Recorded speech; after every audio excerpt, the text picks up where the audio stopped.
course, this is an island surrounded by water, big water, ocean water. Trust me, I'm like a smart person. I'm very consistent. I'm a very stable genius. I had the best words. Tolerated. I know words. Mike Pounds. I hope they now go and take a look at the oranges of the investigation. But there's no better word than stupid. Anonymous, really anonymous. I'm very highly educated. One of the wettest we've ever seen from the standpoint of water. Had the best words. God bless the United States. Now witness the firepower of this fully armed and operational battle station. And why their due process rights are being so flagrantly and horrifically violated. Stupid.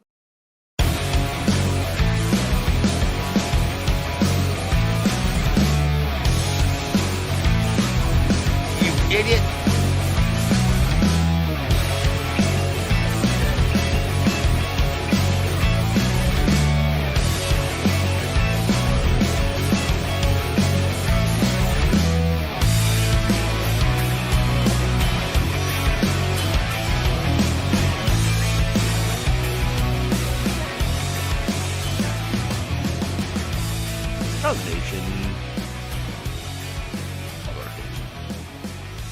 What's up, everybody? It's Wednesday.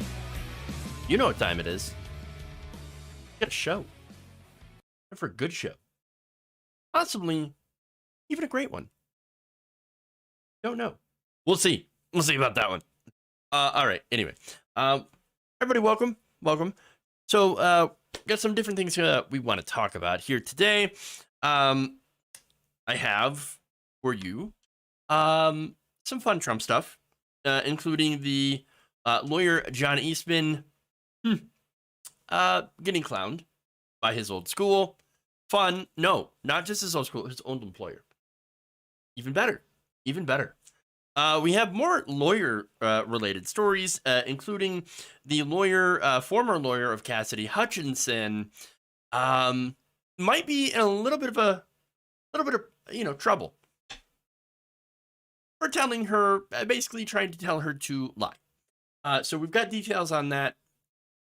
Disastrous, of course. We are also going to be talking about Trump himself lying. Oh, I know, big surprise right there. Related to the taxes, we have Mike Pillow basically getting told to shut up by his own lawyer. Allegedly. And then Marjorie Greene versus Lauren Boebert. Oh, fun. So fun. Everyone's asking. Everyone has a lot of questions about the kitty. So she's doing better. I brought pictures. So I'm going to show you some pictures here before I get into the story. The stories that we have today. I was out yesterday. Of course, we were getting a tumor taken out of our cat. Our 13-year-old kitty. And so I'm going to show you the after.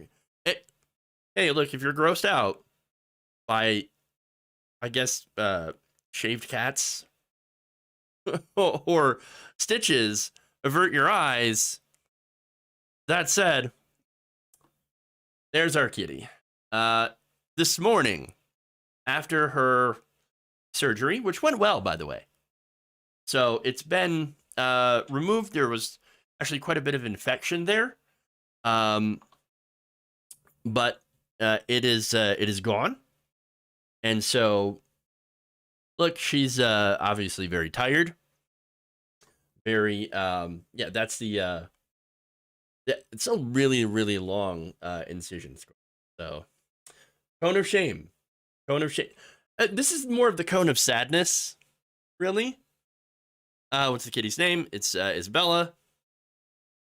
So Isabella is our oldest kitty. We've had her for a very long time, 13 years. So You know, we've had her for a long time, and you know, she's a good cat. She's a little grumpy, and not just because of what she's been through for the last couple of weeks, actually, because again, she had been fighting an infection around that tumor, and it was just terrible to deal with. So we had to make sure, you know, to clean off her wound every night. She went through, you know, 2 rounds of antibiotics. So yeah, but she is doing better. She's just chilling right in front of the space heater. She got out of her carrier this morning, and I mean, they said she's going to be a little wobbly. Ooh, a little wobbly is a little bit of an understatement. She was very, very wobbly. Still, you know, we set up a space heater for her because it's gotten real cold. We're basically in the middle of a snowstorm right now. And, you know, I put her, I had like a nice box made for her, you know, put some blankets in it. She crawls out of that just to park her butt in front of the space heater. So, you know, she's like, no, this will not do. I'm cold. Screw you. How much does the surgery cost? About $350, roughly. So, you know, not cheap. But money was not the concern today. And then, of course, we had to get her checked out before. That was like another $150. That was last month. So, you know, yeah. But road to recovery. And that's what matters. So, thank you, by the way, for all the concern. That's all. That's a great deal. Yeah. They have the benefit of living in a smaller town and, you know, having a pretty nice, decent veterinary office. Anyway, so with that, why don't we move on? Let's get to the stories, everybody. What you're all waiting for. Well, actually, I think you were just waiting for the cat. So, but yeah, she'll be recovering for the next few days.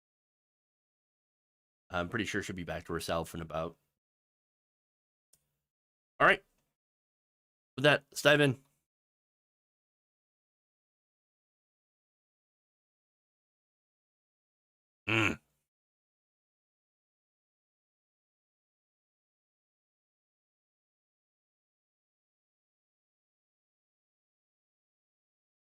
Former Trump advisor John Eastman got called out by his at one time employer for being what they called an embarrassment to the country, and I couldn't agree more.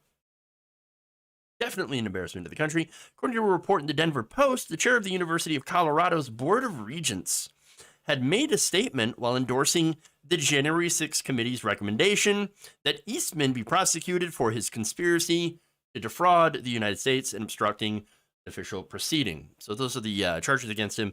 Not charges, sorry, the recommendations of the January 6th committee, which is non-binding. It basically, it means nothing unless the Department of Justice actually picks up the case and prosecutes, or indicts Eastman. So the reason, of course, they recommend it is because when he was advising former President Donald Trump on legal strategies to overturn the 2020 election, he was employed. And this is why the college is calling him out. He was actually employed as a visiting scholar of conservative thought and policy by CU Boulder at the Bruce D. Benson Center for the study of Western civilization. Okay. So now, conservative thought. Funny. Apparently, conservative thought nowadays means, hey, if we don't get our way, we will lie, cheat, and steal our way back into power. Right. Now, CU Boulder officials cited Chancellor Phil DeStefano's statement made the day after January 6th Capitol riot, saying Eastman's continued advocacy of conspiracy theories, like, the so-called stolen election, conspiracy, the big lie, is repugnant and that he will bear the shame for his role in undermining confidence in the rule of law. Something that, again, modern conservative thought no longer cares about. Okay. Now, CU Regent Chair Leslie Smith, who I note is a Democrat, said Monday that Eastman has not been affiliated with CU for some 20 months and that his conduct in the weeks preceding January 6th and on that day was shameful, and it certainly does not reflect CU's values, and added, quote, "He is an embarrassment. We respect both the January 6th committee's right to make a referral to the Justice Department and the department's ability to evaluate the evidence and determine whether to seek charges against him." So now the question is, will they seek charges? Interesting. That's an interesting question. I will endeavor to answer it. But first, let it be known or noted that a federal judge in California ruled back in March that Trump and Eastman likely committed crimes in trying to overturn the election. Eastman had used his CU email account to advise Pennsylvania lawmaker Russ Diamond on how to challenge the state's electors and put in, of course, fake electors. That's according to records submitted by Congress by the Colorado Ethics Institute. In those emails, Eastman had offered edits to legislative resolutions and suggested ways in which Pennsylvania lawmakers could see a fake set of electors after Joe Biden had won the state and with it the presidency in the 2020 election. Eastman, who had spoken at a Trump rally before the attack on the Capitol, was relieved of his public-facing duties at CU Boulder following the Capitol riots and was no longer affiliated with the university following the end of his one-year appointment, for which he was paid a privately funded $185,000 salary. Jesus Christ. A lot of money per year. Again, I have a couple of thoughts on this. So back to the question of, is he going to be indicted? I think this is a very strong possibility. And why do I say that? Well, it's actually because he's not very well known and very powerful. He's an obscure lawyer and former Trump advisor. He most certainly does not have that much influence and wealth in Washington. I just said, $185,000 salary. That's a lot of money. Then you're looking at Congress, which are incredibly rich. They're millionaires. So, not compared to everyone else, especially Donald Trump that's involved, he has very little power, very little wealth, very little influence in Washington. And so that right there, I think it's going to make a big difference. That, and of course, what he did. Eastman, again, wrote the memo claiming that former Vice President Mike Pence had the authority that he did not have to delay or reject the certification of state electors, allowing, of course, these groups of fake electors to come in. According to Greg Jacob, Pence's former counsel, Eastman acknowledged 2 days before January 6th that his plan actually wasn't legal, wouldn't have held up in court if Pence had followed through, and would have violated the Electoral Count Act. Now, he knows this, but he did it anyway. The fact that he wrote it, knowing this, and pushed that strategy, yes, that will certainly mostly mean indictment. I mean, look, if you're Merrick Garland, you're looking at this guy and you're like, oh, this is a layup. Yes, let's go indict. We got the evidence. Now, for conservatives, I don't think most conservatives are going to care if John Eastman gets indicted. That makes it an even easier win for Garland, who I think is genuinely afraid of conservatives. So I don't think, I don't think they're going to care. Donald Trump certainly is not going to care. And so, again, it makes it easy for Garland to get a small win, which, of course, is, corporate media, they're going to hype it up as a massive win, when in reality, Donald Trump is really the one that needs to be focused on. Now, my second thought here is, ironically, we have all these allegedly smart people doing some very stupid things. I don't think a lot of people think about this. Wait a minute, what? How could smart people do such dumb things? Well, I mean, it's actually pretty easy. Look, it makes sense that, yes, smart people do dumb things all the time. And the reason they do these dumb things is because they're blinded by power. They crave this power. They crave any way to get this power, money and influence. The pursuit of power can make even the smartest people do the dumbest things imaginable. Look at all the educated people who have backed Trump and paid the price for it. I know we focus on the uneducated, right? Because, Trump famously loves the uneducated. But look at people like Michael Cohen. Michael Cohen was a very smart lawyer, fixer, very educated, right? But he's also kind of a scumbag. I mean, again, you don't become Donald Trump's fixer without being a bit of a scumbag, even if he's a reformed scumbag. And the reason he did it is because he wanted money and power. And guess what? He went to prison for what he did for Trump. And so look at all these other highly educated people, who went through the education system. They've got, bachelors or, MBAs stuff and all these different fields of study, obviously business. And then there's being a lawyer, there's law.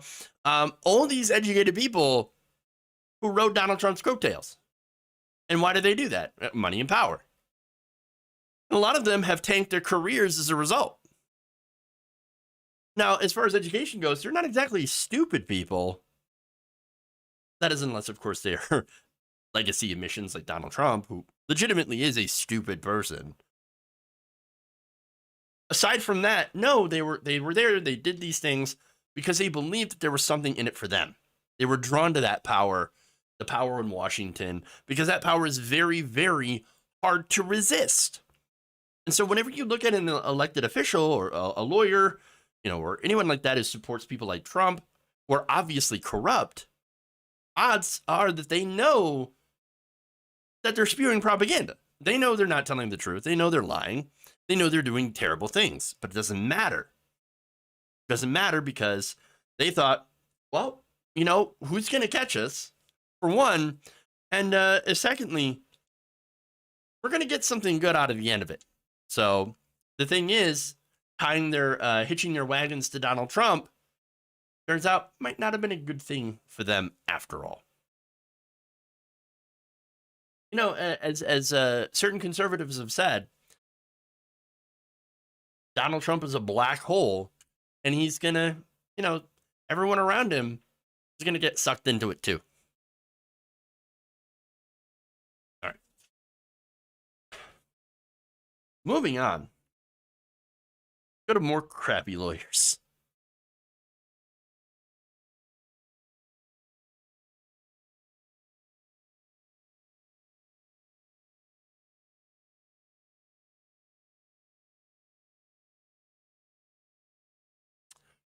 In a not so surprising revelation by the January 6th committee, a former lawyer in the Trump White House had advised his client to lie about the events of January 6th.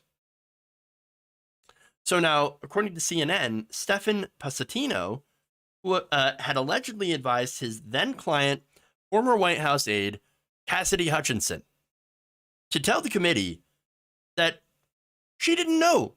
She didn't recall the details that she had done. Sources familiar with the committee's work had told the outlet. The icing, of course, in the shit cake happens to be the fact that Passatino was the top ethics attorney in the Trump White House. The irony. Oh, the irony.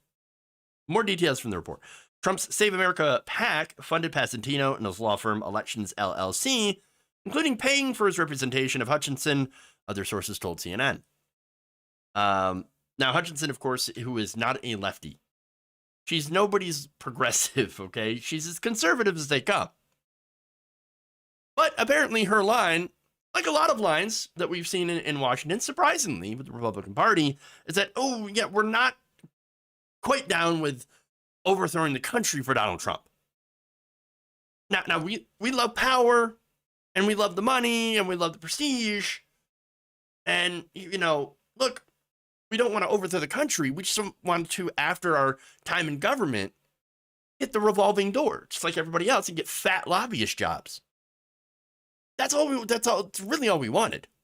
A lot of these congressional staffers, that's what they go in for. They go into politics so that they can come out on the other side and get massive business deals and tons of money without the scrutiny, by the way, of the media, without the scrutiny of the, other politicians, the political scandals, etc. They're out of that limelight and they can just sit back and collect checks. But overthrowing the country is a line too far for them. They were not interested. And so, of course, over the summer, Hutchinson testified, which is where we got all the fun stuff, of course, about Donald Trump throwing his hamburgers against a wall with the ketchup that's dripping down the wall, and even allegedly fighting with his driver on January 6th, grabbing the wheel, and trying to take the car to the actual riot. So now we find out that before her public testimony, of which she ended up actually getting a lot of death threats and things from conservatives, Hutchinson had dropped that lawyer, Pasentino, and actually got a different lawyer, which I think was pretty interesting. And why would that be? Maybe she, again, didn't want to go with the lawyer that was paid for by one of Trump's PACs and was telling her, hey, the thing that you went through and that you remember from January 6th, you actually don't remember that. That's not what happened. Tell this story instead.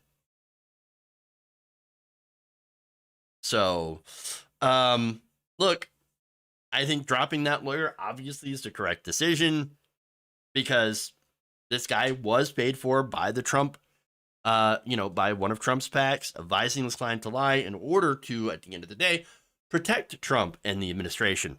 And so that, when you look at that, it also seems to be illegal. It seems to be obvious obstruction of justice. According to the report, the lawyer had advised a witness that the witness could, in certain circumstances, tell the committee that she did not recall facts when she actually did recall them. Again, we call that a lie. When the witness raised concerns with her lawyer about that approach, according to the summary, the lawyer said, they don't know what you know. They don't know that you can recall some of these things. Like I said, omit things, lie to them. Now, they continued with the conversation. So you're saying, I don't recall, is an entirely acceptable response to this? The lawyer instructed the client about a particular issue that would cast a bad light on President Trump. No. We don't want to go there. We don't want to talk about that, said the report. So, gee, I wonder why you don't want to talk about that. When asked about pressure on Hutchinson after Monday's hearing, committee member Zoe Lofgren told CNN she was advised to say that she didn't recall something when she did, so that's pretty serious stuff. Lofgren also said later that the witness believed this was an effort to affect her testimony, i.e. witness tampering, and we are concerned that these efforts may have had been a strategy to prevent the committee from finding out the truth. Now, Pasentino, of course, denies the allegation, saying, oh, no. I represented Ms. Hutchinson honorably, ethically, and fully consistent with her sole interests as she communicated them to me. Not my fault. I believed her sole interests were to not tell the truth to the committee. I believe that she believed it, and then she told me, okay, I'm not buying it. I'm not buying it at all. Now, addressing the funding, he also said that political committees sometimes cover the client fees at the client's request. Now, look, she wanted Trump's PACs to pay for me. I can't control that. What's wrong with that at all? So now let's look at the money. I don't have a figure in how much he himself was paid. However, there is a lot of money from Trump's PACs that are going to legal representation that I'm sure he had partaken of. So let's get into that. Elections LLC, a political law practice Pasentino and other Trump lawyers founded after he left the Trump White House, has received regular payments from Save America PAC and other Trump-backed groups, according to FEC filings. The Save America PAC distributions to the firm for legal consulting totaled more than $150,000 in 2021 and about $275,000 in 2022. The firm also has worked for major Republican congressional campaigns. All right. Trump's Save America PAC has also made payments to several other law firms representing witnesses in the January 6th and the Mar-a-Lago investigations. So that is Republican donor money, by the way, going to these PACs that are paying lawyers that apparently are telling their clients just to lie or omit things during sworn testimony. Interesting. And by the way, you could just, invoke the Fifth Amendment. That is something that you could do. Like, hey, I don't want to incriminate myself, so I plead the Fifth.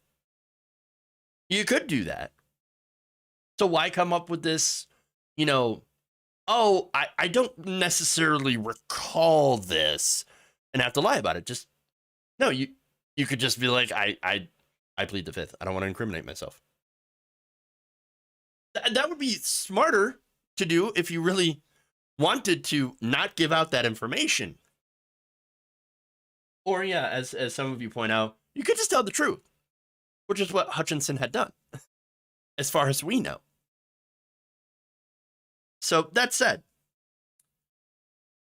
as a lawyer, obviously advising your client to do this kind of thing is, well, questionable.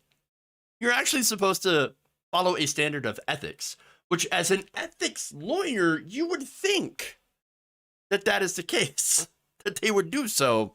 But apparently, no, they don't.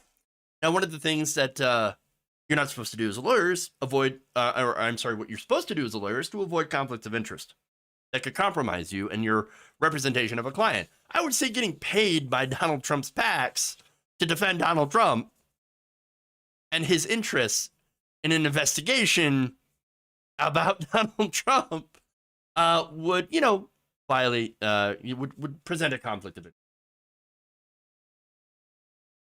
According to legal ethics experts, a lawyer swaying their client's testimony in a way that wouldn't be entirely truthful could be looked at as possible obstruction of an investigation. Now, that said, is Pasentino under criminal, indictment or investigation? No, not at all. No, they pretty much ignored him at this point. That said, it seems like if they wanted to, they could look into him for obstruction, and maybe they are, and we don't know it. And it wouldn't, by the way, if they look into him for obstruction, they might have to wait because they're also looking at a ton of other people who are also doing a possible obstruction. In fact, the committee had given several examples of evidence suggesting specific efforts to obstruct their work, obstructing Congress. They noted efforts by Trump to contact certain witnesses as well as multiple Secret Service agents, hiring private lawyers rather than agency-provided lawyers who would represent them for free. The Secret Service driver's lawyer admitted to writing notes to the driver as they testified about what was being said, according to the committee. So, look, are we surprised? No, not really. It turns out, yes, people will lie for money, and we'll try to get other people to lie for money too. I know. All right, moving on. Gunnar Trump's lying again. Wow. Okay. Fun.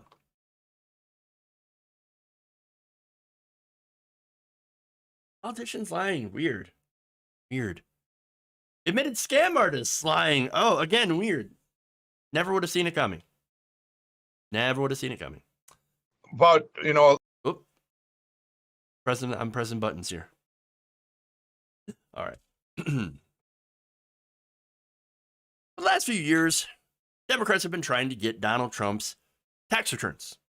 Well, they recently got them, and so great. The House now has copies of Trump's tax returns from 2018. Wonderful. So now, why did it take so long? It's 2022. I mean, especially since Donald Trump promised that he would release them. Oh, right. He says, well, look, I wanted to release them. You know, I wanted to give you my tax returns to show you that I'm very, very rich. And there are no problems there on my taxes. But, you know, I would, but I'm being audited. So, the world's longest audit. Right. Okay. Now, of course, when he came up with that excuse, and I say came up because I'm pretty much bearing the lead here, I called BS. We all called BS. No, there. Obviously, you can release them even when you're under audit, and you're not under audit. And turns out, of course, we're right. It turns out that, yes, he had lied about this, and we find out now that the IRS, for the first couple of years of Trump's administration, had actually failed to do audits that they were supposed to do, that were mandatory by law. Amazing. A report by the House Ways and Means Committee indicates the Trump administration disregarded an IRS requirement dating to 1977, which mandates audits of a president's tax filings. The IRS began to audit Trump's 2016 tax filings on April 2019, more than 2 years into his presidency, and just months after Democrats took the House. Now, the reason they did that is because House Ways and Means Committee Chair Richard Neal was like, oh, we should probably look at Trump's taxes because there's a lot of weird questions, right? There's a lot of questions here. There's a lot of potential red flags. Let's look into these taxes. So, but again, under Trump, for the first couple of years, the IRS just somehow failed to do the audit of the president. Now, the report notes that there was no suggestion that Trump had directly sought to influence the IRS or discourage it from reviewing his tax information, right, which is why he had been, fighting to make sure that nobody sees taxes. But to be fair, the House was trying to see his tax information, and he was fighting them. So, anyway. Now, the report found that the audit process was dormant at best. So just, Trump, why? President of the United States, why? Why would we do that? Oh, we don't care. Now, look, I would say that the Trump IRS, which he was able to appoint the head of, didn't have to discourage it. Everybody knows the whole point of the IRS under a Republican administration is to do as little as possible, at least when it comes to rich people. When it comes to poor people, well, then the IRS has a different mission. It's to go after poor people. Their mission under Trump was to protect the rich and the corrupt. And the most corrupt person in government is the leader, Donald Trump. And so, look, the Republicans obviously hate the IRS. We know that. And it's because they love protecting corruption. They love protecting the rich. They love protecting their donors. Understand that when they try to defund the IRS, it's not to protect you. It's not to protect the average taxpayer. A dysfunctional and defunded IRS is not going to go after people who are wealthy. It's going to go after people who are easier to go after, who can't hire fancy lawyers. Regular people, working people. In fact, Stephen Horsford of Nevada, says because of the dismantling of funding to the IRS, they have not been unable to do their job. They did not have the specialized staff to do it for the high income category, not just this person, but people who fall into that category. So what does that mean? Basically, when they don't go after the rich, they go after the rest of us. That means you and me, regular working people. We get targeted because we don't have fancy tax lawyers. We don't have advantages like loopholes, investment vehicles, exceptions that were carved into the tax code by people that we had paid, lobbyists, for example, politicians, that would help us to shield our money. See, we get income, and it's highly taxed. Whereas investment income on Wall Street is taxed at a lower level than income. It's treated differently. And so the tax code for working people has actually become very regressive as a result of Republicans. Not just Republicans, but mainly Republicans. And then, of course, the obvious thing is the influence of money in politics. Rich people buy the politicians. Again, for a long time, it's been mainly Republicans, but now they've also bought a lot of Democrats. And those politicians will either write rules to rig the system in favor of the rich by, cutting taxes for the rich and corporations, or just preventing higher taxes on the wealthy. And so you have this level of corruption in the government by these politicians. And by the way, getting back to Trump, who bragged about buying politicians the most?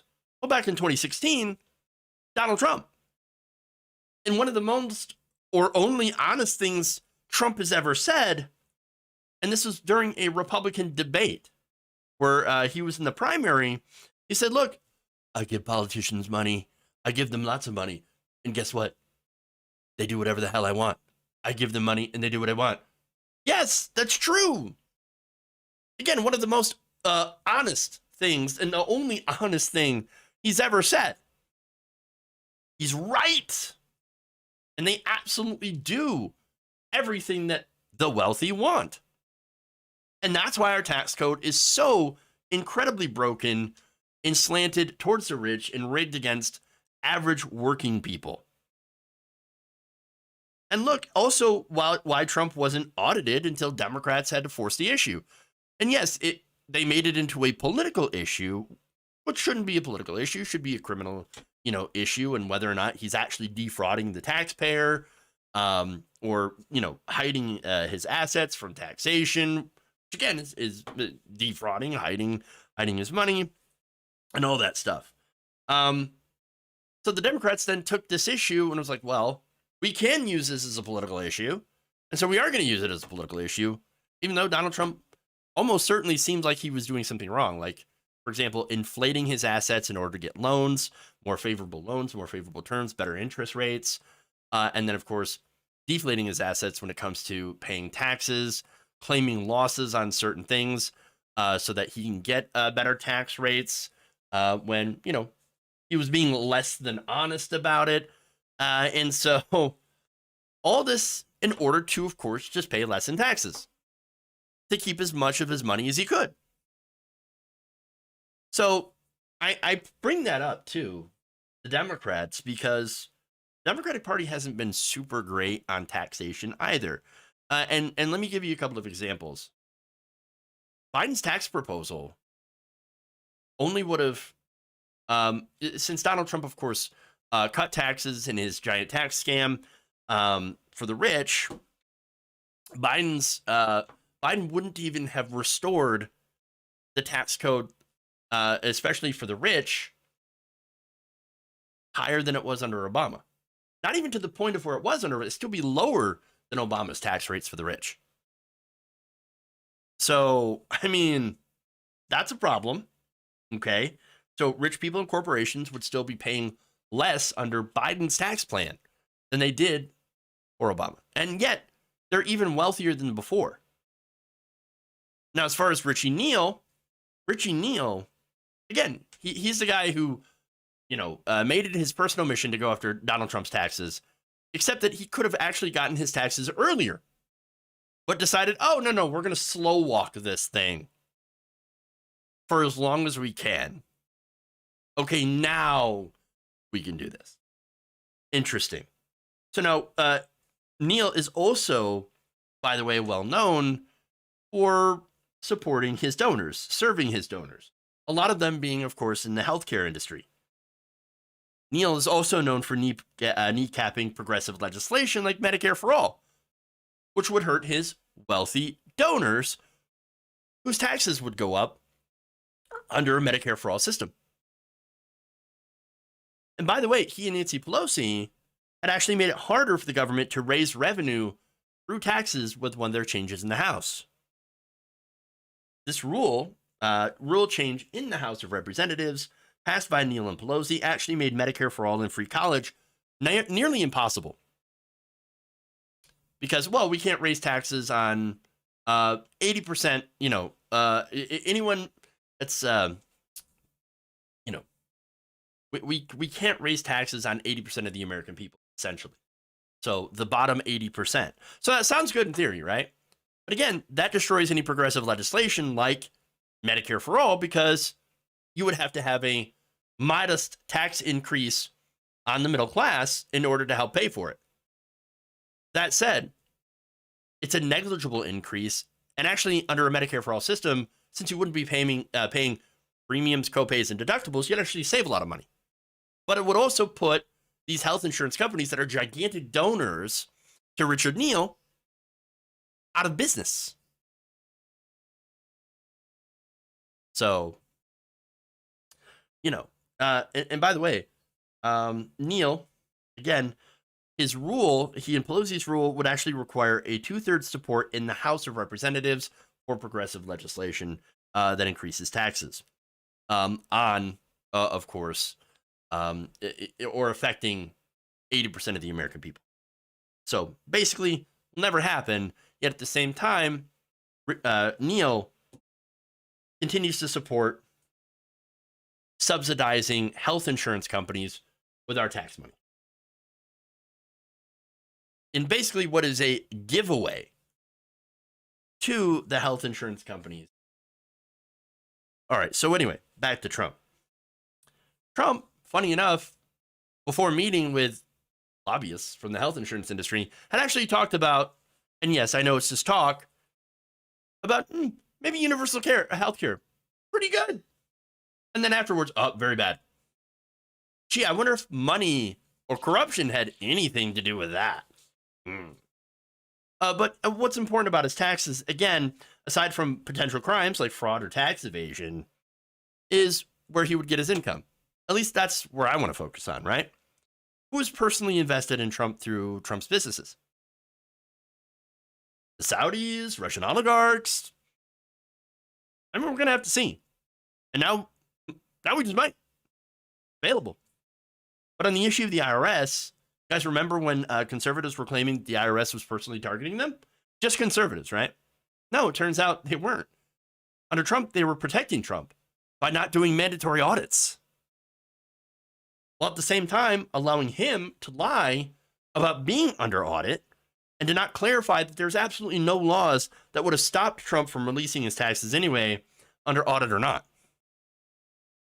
He's a serial liar who is, not only protecting wealthy Republicans or just, wealthy billionaires like himself or allegedly himself, and their donors that just want to pass their tax burden onto the rest of the people. Okay. Moving on. Let's have a little fun.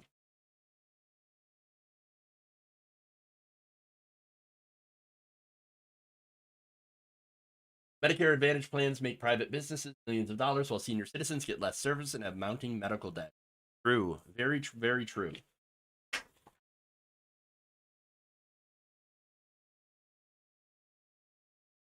Moving on. Let's go to Mike Pillow.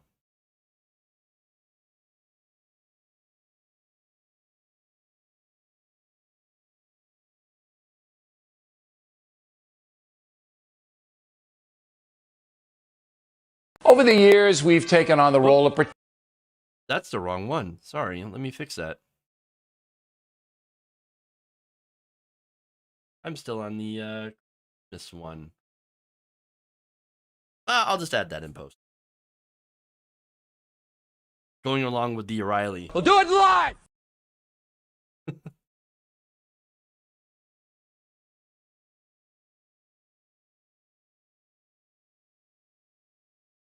MyPillow CEO Mike Lindell almost said too much.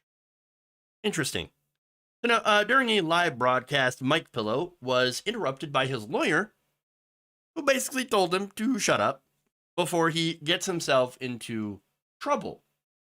Interesting. We have some video. Take a look. But a lot of my team, at least the cyber team and the IT people. Do you know what county in the country I'm having them focus on? What? For the next couple weeks?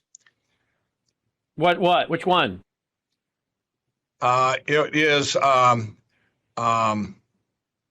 Just hold on a second. Go talk there. I'm gonna see if I'm getting advice from my attorney here, not to. Oops. Okay. So, what was Mike Pillow wanting to talk about before he was so rudely interrupted by his attorney? Telling him, shut up, Mike. Shut up. What are you doing when you're talking about this breaking news?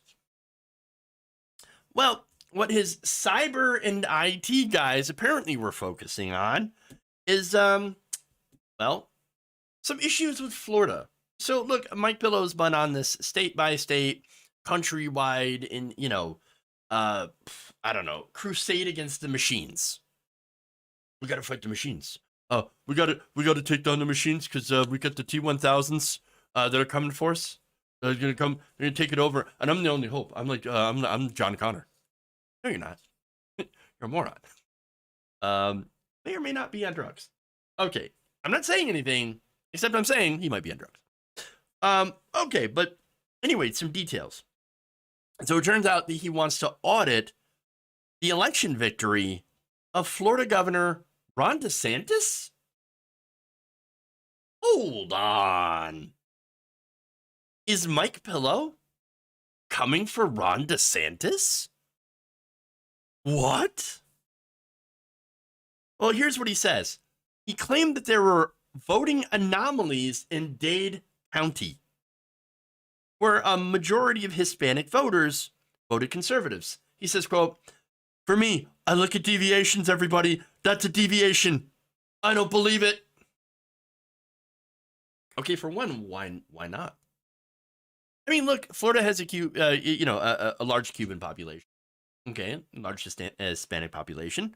Hispanic voters are not a monolith. It's not outside the realm of possibility that you have Hispanic voters that were Ron DeSantis.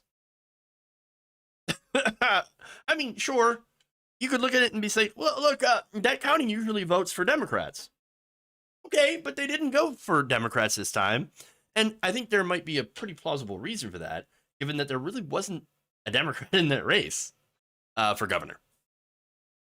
But you also had the culture wars. I mean, people are interested in fighting the culture wars, right?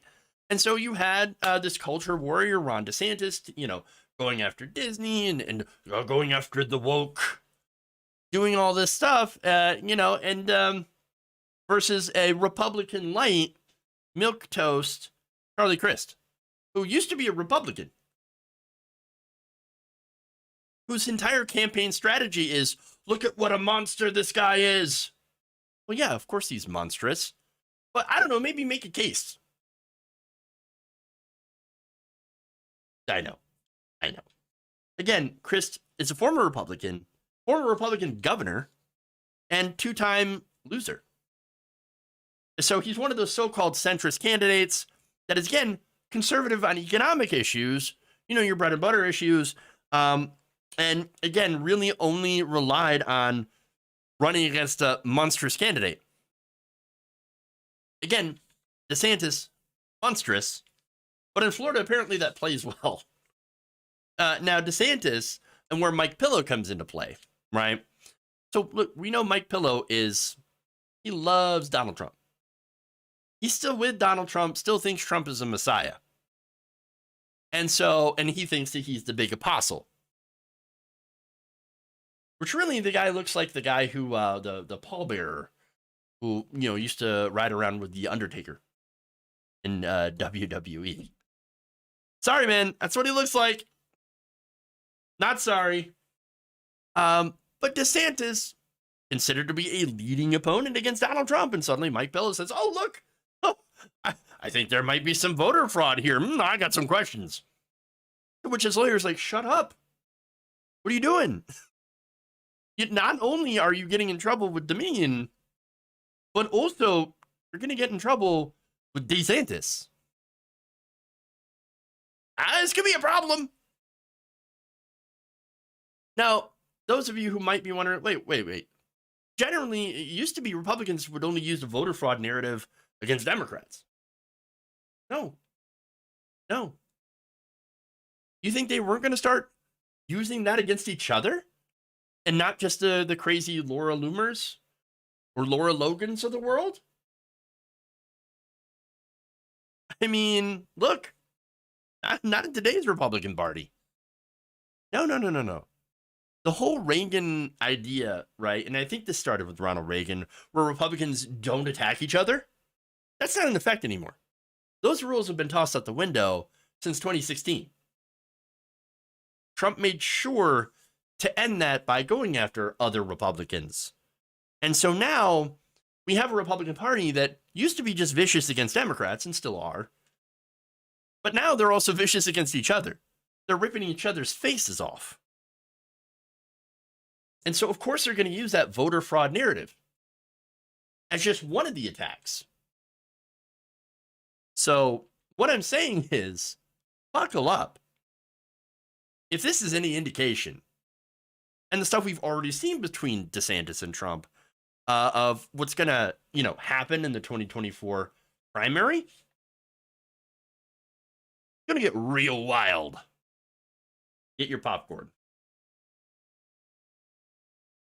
Okay. Moving on.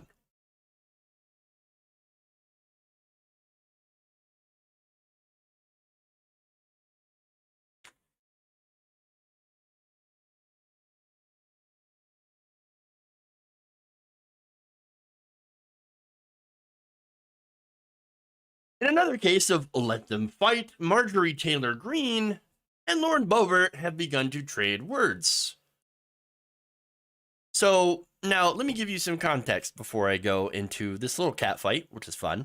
There's a leadership fight going on in the House of Representatives.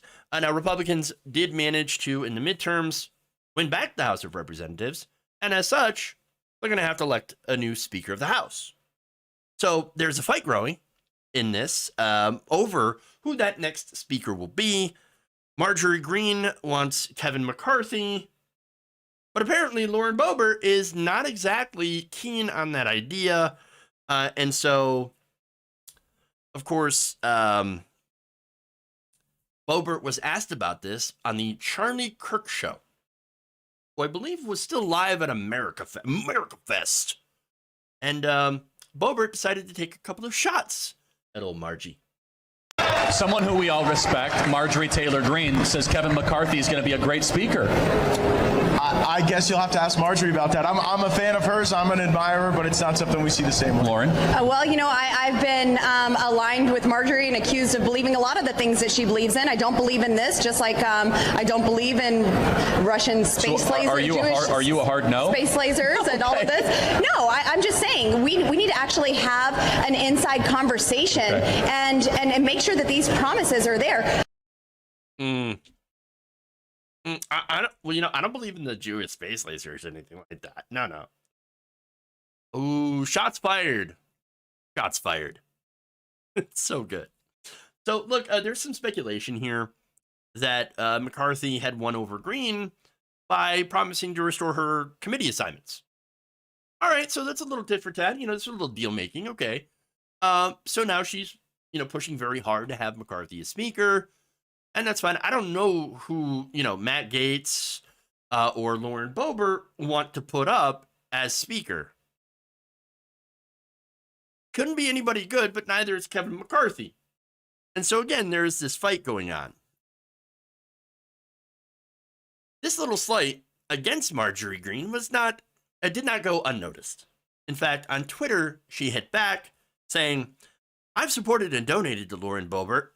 President Trump has supported and donated to Lauren Boebert. Kevin McCarthy has supported and donated to Lauren Boebert. She barely came through by just 500 votes. Okay, true. And then added, she gladly takes our money, but when she's asked, Lauren refuses to endorse President Trump. She refuses to support Kevin McCarthy. And she childishly threw me onto the bus for a cheap soundbite. Well, you know who loves cheap sound bites? Nancy Pelosi's gazpacho police. I do. I can't help. So, anyway, she added, Americans expect conservative fighters like us to work together to save America. And that is the only mission I'm 100% devoted to. Not high school drama and media sound bites. Peachtree dish. It's funny because Marjorie Greene, pretty much all she does is go on podcasts where we get sound bites and start drama. That's all she does. What are you talking about? And by the way, again, Lauren Boebert, almost the same, but not as much as Marjorie Greene. Although I guess to be fair, if you don't have any committee assignments because you've been booted off your committee for being like a raging weirdo, then I guess you don't really have a job. You don't really have to do anything. I mean, what do you actually do? That said, I don't really care. Let them fight. Because we're having fun with this. And it's funny because, look, a lot of people see them as sort of buddy-buddy, right? No, it turns out the Republican GOP civil war is actually far more interesting and factionalized than we believed before. In fact, they've traded words often. In April, Politico published a report that Greene and Boebert had to be physically separated from each other during an argument earlier in the year. Apparently, it was, according to the newspaper, it was about Greene's participation at a February event organized by a known white nationalist. I think I know who we're talking about here. That was the event that she showed up with, with Nick Fuentes, basically. And afterwards, I don't know who Nick Fuentes is. What are you talking about? A white nationalist? Well, I would never. I'm a Christian nationalist. Oh, that's essentially the same thing. I mean, both considered to be Nazis. Okay.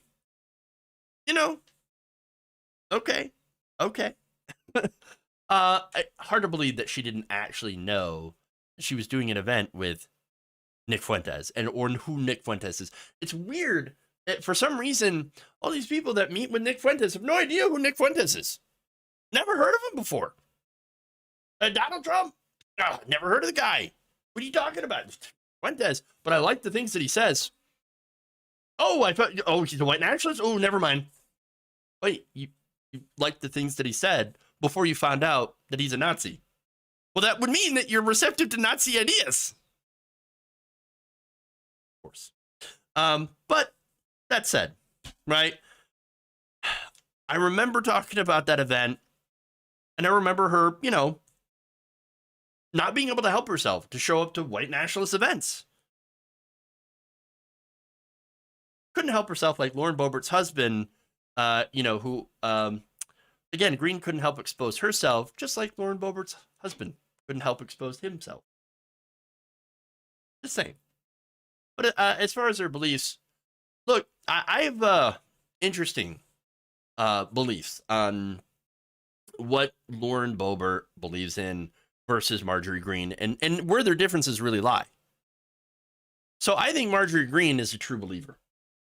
Yeah, she is a white nationalist, a Christian nationalist, whatever she wants to call herself. She believes in that. But I think Lauren Boebert's more in this for money. Look, Lauren Boebert probably believes a lot of the stuff that she says, sure. But I think the biggest calculation in her mind is, I got to get paid.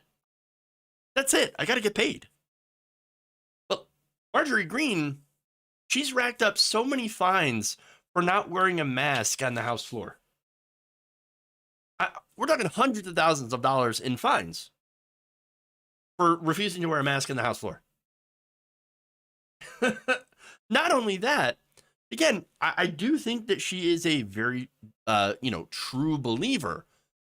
At one point, I remember her traveling around with Matt Gaetz in this weirdo tour, spending more money than their campaign would take in just on that tour. Whereas for Boebert, we have talked about her fudging her expenses, for her campaign, claiming that she traveled as many miles as it would to encircle the earth 3 times in order, of course, to add her pockets. So yes, I think Lauren Boebert is mostly just about the money. She's also kind of an idiot, but she's mainly about the money. Greene is 100% crazy, legit. Which would explain why Politico also noted in their piece that Boebert detests being tied to her Georgia colleague. And again, do you blame her? It's one thing saying insane things for money. That's basically, I would say about 80% of the Republicans that you see on TV, they don't actually believe this stuff. No, they're saying crazy things for profit. Now, that's already horrible, but it's another thing when you actually believe them. And I really do get the sense from Marjorie Greene that she really does believe that there are Jewish space lasers and that communism has taken over the country. Whereas, again, Boebert, not a smart person. I think she knows enough to say the right thing for her audience and then go and collect her cash.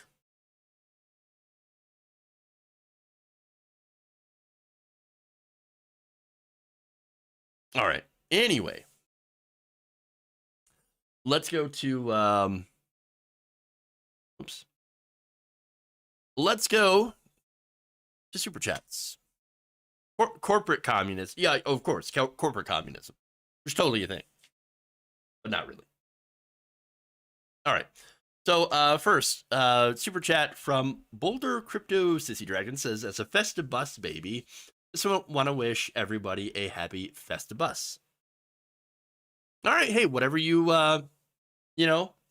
whatever you celebrate, have a happy one.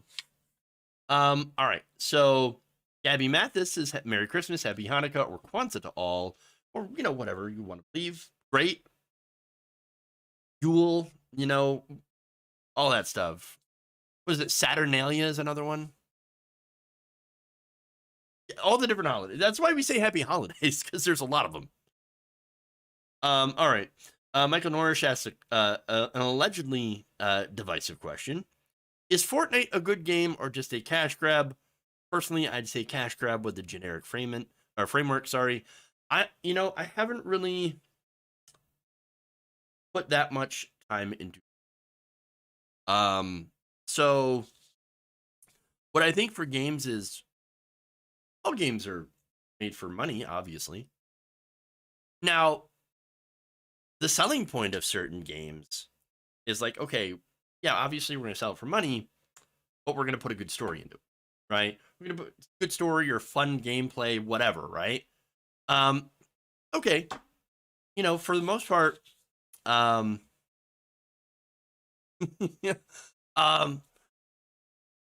me start over with that, I guess. Because it's on Fortnite. So does Fortnite sell loot boxes? If they do loot boxes, cash grab. If they don't do loot boxes, then okay.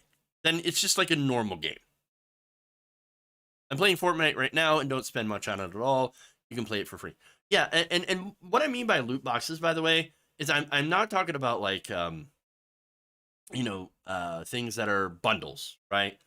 So for example, if you get a bundle of stuff together for real money, that's just cosmetic items. Okay, that's totally fine. I don't have an issue with that. Honestly, if you want to spend a couple of bucks on and by the way, this only applies to multiplayer, okay? If you want to spend a couple of bucks on some cosmetics, fine. You know what? Do it. have fun with it. It's supposed to be fun. If you want to spend a couple of bucks on that, totally fine. Where I have an issue with, and again, speaking with just multiplayer games, if you have if you are buying with real money items that give you an advantage over other players, especially when it comes to PvP games, well then yes, that's a problem. That's a cash grab. Okay, and these games are designed with people or for people who are, you know, essentially referred to as whales. And they're called whales because they spend an inordinate amount of money on getting these, you know, new weapons, these advantages, and things like that. As far as single player games, I'm a little bit different. I think if there's a single player game that has like, okay, optional boost, right? We'll give you additional experience points, or give you additional money, or, you know, here's a cool weapon skin, or here's just a cool weapon. Well, that's different. Again, we're talking single player game. If you don't really want or have the time to go through, you know, the entire game and grind your way through it, that's fine. Games are supposed to be for fun. If you want to spend an additional amount of money on making it a little less grindy, well, that's great. Now, of course, the solution to that, the obvious one, is don't make it that grindy to begin with. But I digress. All right, anyway. But as I said, I don't really play Fortnite. So, but it is funny because anybody who's on Twitter has probably seen Nick Adams before. Calls himself alpha male. And the guy's like constantly talking about, put down your Fortnite controller, pick up a Bible. Yeah, okay. Yeah, and look, Ravaging Wolverine points out that issue is the problem with that kind of monetization, and we're talking about, of course, the single-player games part, is that it incentivizes making the base game worse. And I realize that is the issue as well. And so that is a fair criticism. And you're right, I do agree with that.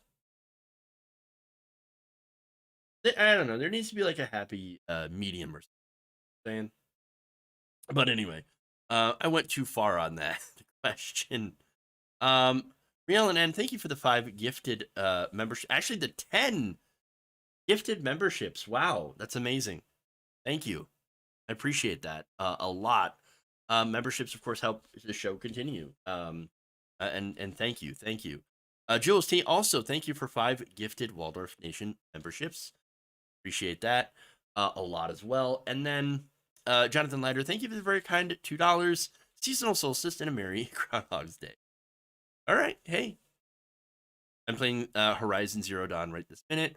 I have still yet to beat that. You understand, the backlog is so real. Backlog. All right. See. Nothing on Twitch today. So why don't we? Oh, by the way, if you haven't already, I've been posting some of the videos from the show that Farron and I had done on Ring of Fire. So I've been posting those on our YouTube community feed. Check those out if you haven't already. They were a lot of fun. With that, why don't we raid? None of TYT raid now, so yeah. All right. I like God of War pretty much play. God of War, Ragnarok, and the original were really not original. Sorry, 2018 version were really good, as were some of the originals. Those were also fun to play. I really liked the new. All right. Anyway, thank you all. Love you, and remember, change begins with you. Good night, nation. See you back here tomorrow.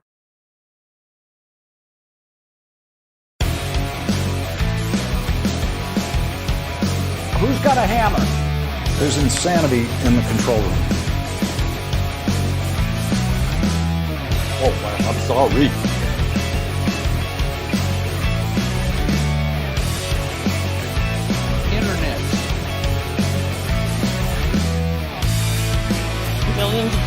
Venezuela.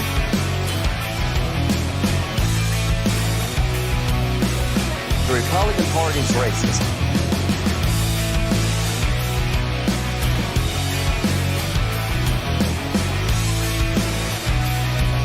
Elon.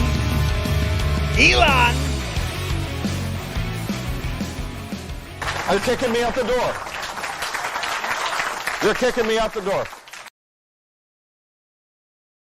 Up yours, woke moralists. We'll see who cancels